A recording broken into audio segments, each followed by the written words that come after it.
When my husband Doug died, our son Caleb had just turned 8.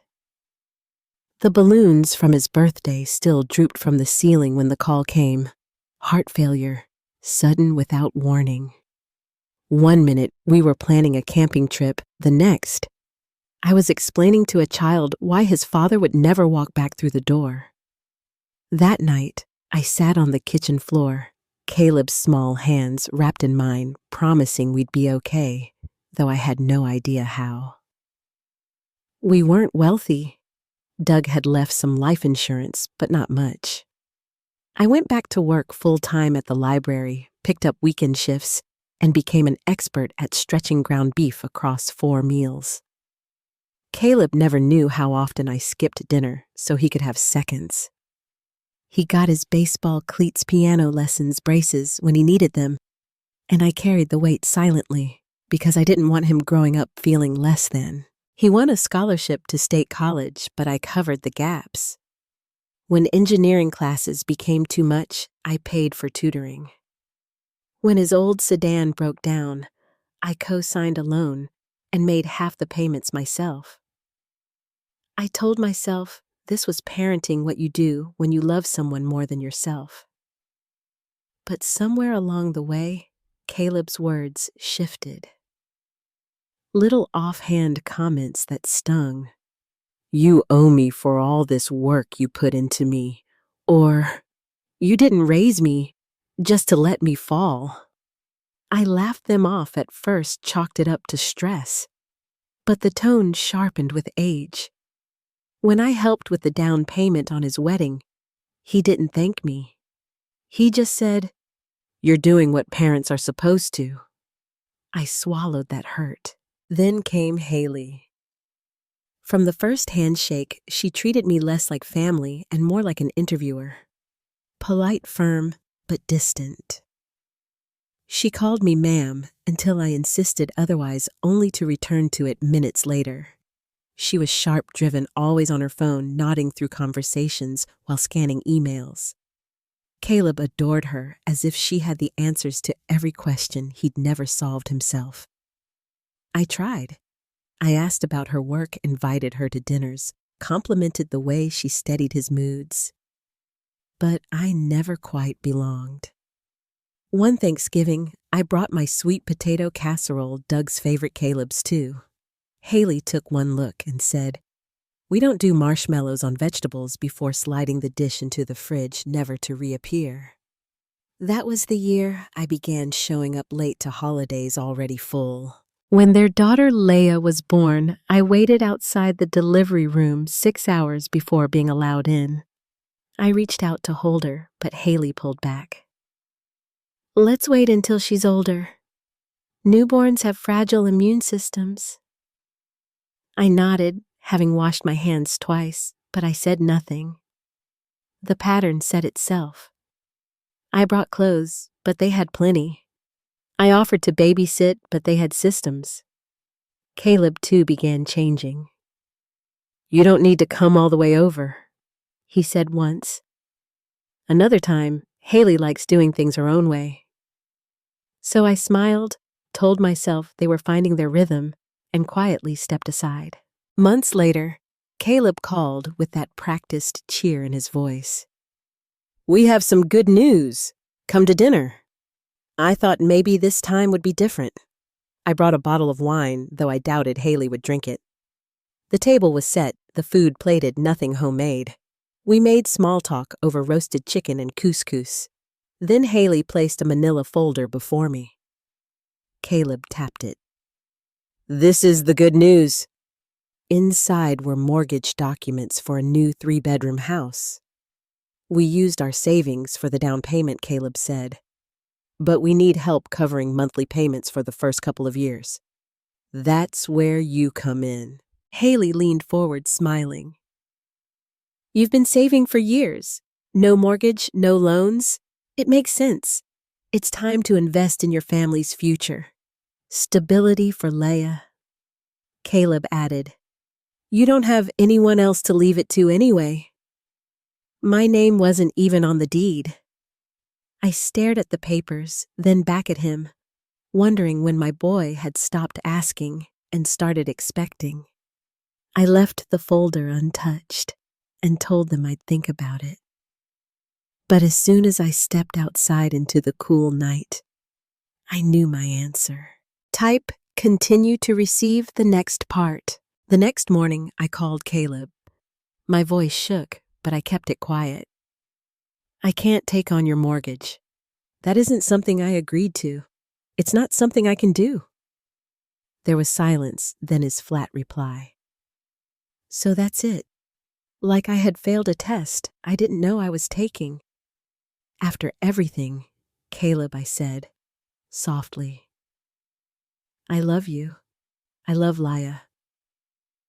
But this isn't love. This is pressure. He hung up without another word. It didn't end there. By the weekend, calls poured in from numbers I hadn't seen in years. Cousin Mia left a message, shocked and disappointed. Darlene from church said she was praying for my cold heart to soften. Even my old neighbor Earl, who once borrowed my snowblower and never returned it, texted me to remember what family is for. Then I saw Caleb's post online. Some people would rather hoard their comfort than help their grandchild feel safe. We moved forward anyway. No names, but everyone knew. I didn't comment. I didn't defend myself. Still, every voicemail chipped away at me. None of them had opened that folder. None had seen the numbers. None knew what it felt like to be treated like a bank instead of a mother. I tried to sleep, but my phone glowed each night with more messages. Then an envelope arrived, thick stamped with legal insignia. At first, I thought it was insurance paperwork, but the first word I saw was plaintiff. Caleb Cortez versus Marlene Cortez. My hands went cold. The claim, $300,000. Reimbursement of child-rearing expenses. Education costs. Emotional support services. Itemized like groceries. $6,500 for braces. $12,400 for school. $45,000 for emotional labor. My son had turned my love into a ledger. I called Gwen, my mother-in-law, who gave me the number of their lawyer, Karen Patel. The next morning, Karen flipped through the file. When she finished, she looked at me over her glasses. They're not suing for justice. They're suing to corner you. This is about leverage, not law. I asked if Caleb had any chance. She shook her head. Not legally, but emotionally, that's another question. So we prepared. I gathered receipts, bank transfers, emails, proof of the quiet generosity I'd poured out over decades. A $3,000 check for a broken furnace, $800 for Laya's crib, the co-signed loan for Caleb's car. I hadn't saved them to defend myself. I'd saved them because I believed love should leave a trail. Now I'd need to follow it all the way to court. The courthouse smelled of dust and disinfectant. I sat flanked by Gwen and Tom, their hands folded like they were back in church. Caleb sat at the opposite table with Haley beside him, wearing the navy suit I'd bought him years ago. He tugged at the sleeves the way he always did when nervous, though his face was hard. Judge Reynolds didn't waste time. He looked at Caleb. You're claiming your mother owes you for raising you, Caleb replied. Yes. Education, food, time, all of it. The judge pressed on. Did she pay your tuition? Some of it, Caleb admitted. Did she ever borrow money from you?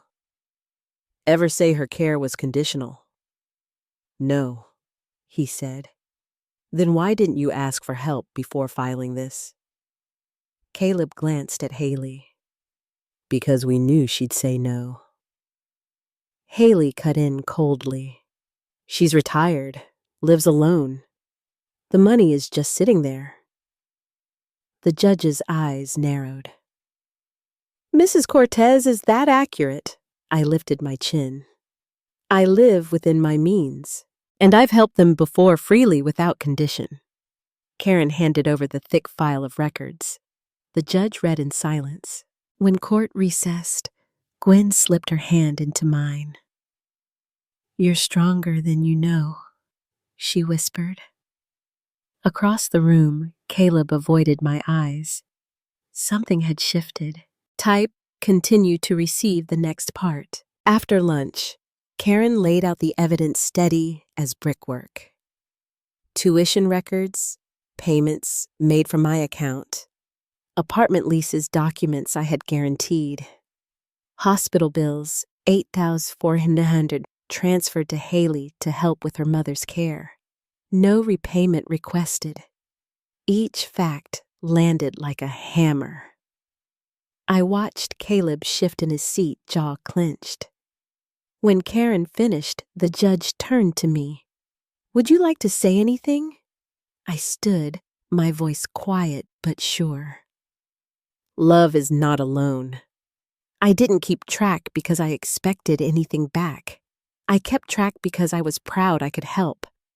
I never thought I'd be standing here defending what was given freely. The judge nodded, then turned to Caleb. "If your mother has given so much already, why are you demanding more?" Caleb looked down. "I have a daughter. I just wanted to make sure she was secure. And you believed your mother's stability was your insurance plan," the judge said flatly. No answer. The room was silent until the judge closed the file. "I'll return with my ruling shortly." 20 minutes later, he came back. "I find the plaintiff's claim without merit. A parent's obligation to raise a child does not translate into financial debt owed. Furthermore, the evidence demonstrates that Mrs. Cortez has already provided significant support beyond what could be expected. Frankly, I find this lawsuit exploitative and deeply disappointing." Case dismissed. The gavel struck once. I didn't cry. I didn't even exhale. Caleb gathered his papers without looking at me. Haley glared at the judge, then stormed out. Gwen squeezed my hand. "You're finally free," she whispered. But freedom didn't feel light. It felt like the slow draining of hope I hadn't realized I still carried. Weeks passed. I painted the guest room gray, made it my own little sanctuary. I started sleeping again. The quiet felt almost like healing. Then came the email. No subject line. "Just now that you have extra space, we think it's time Haley and the baby move in. It would be easier on everyone. Let us know what works for you." No greeting, no apology, not even a question mark. I stared at it, stunned. This time, I didn't cry or rage. I typed slowly, carefully. "This is a final boundary. I will not be hosting Haley or the baby. Any further contact of this nature will be considered harassment. Do not reach out again." I hit send. Then I blocked the address. Type, continue to receive the next part. I made tea afterward. The house was still. The kettle steamed, the mug warmed my hands. For once, I didn't have to explain myself to anyone. In the quiet of my guest room, with its soft gray walls and sunlight spilling in, I realized peace wasn't a parade or a victory lap. It was simple. Coffee at sunrise.